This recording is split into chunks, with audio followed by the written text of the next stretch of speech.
the cooler weather of fall, the growing season outside will soon come to an end. So why not move your gardening adventures indoors and keep your green thumb in shape until next spring? Today on You Can Grow It, Garden Master Jim Duthie gets together with a terrarium expert to learn what it takes to put together a successful indoor garden that will be a fun project for the whole family. Take a look. Today on You Can Grow It, since the outside gardening season is beginning to wind down, I've teamed up with Brett Haney here at Neon, North End Organic Nursery in Boise. And we're going to talk about moving our gardening indoors, right? Yeah. Keeping your green thumb exercise. Exactly. Terrarium's a great way to spend the fall and the winter. Yeah, terrariums are a very easy indoor, kind of low maintenance thing to do and awesome to watch grow. And Terrariums can be traditional or more whimsical, opening a fantasy world of miniature gnomes and fairies. They come in all sizes, some open and some sealed. The best containers are usually just a glass container.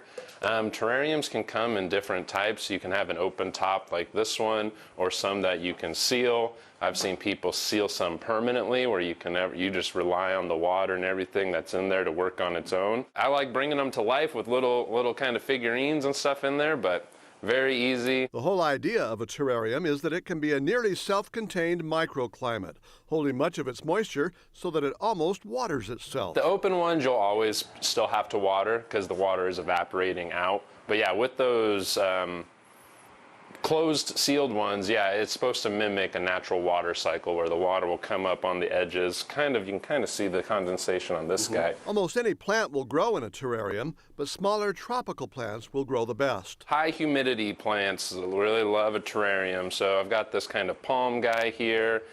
This is a type of large leaf maidenhair fern, ferns, palms.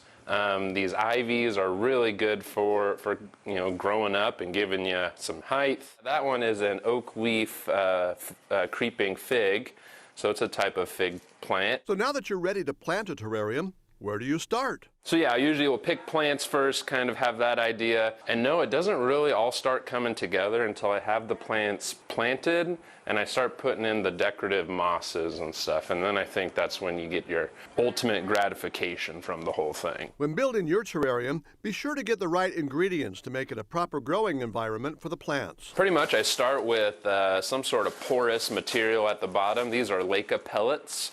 They're made out of clay. They're pretty much just baked clay that when they bake them, they expand.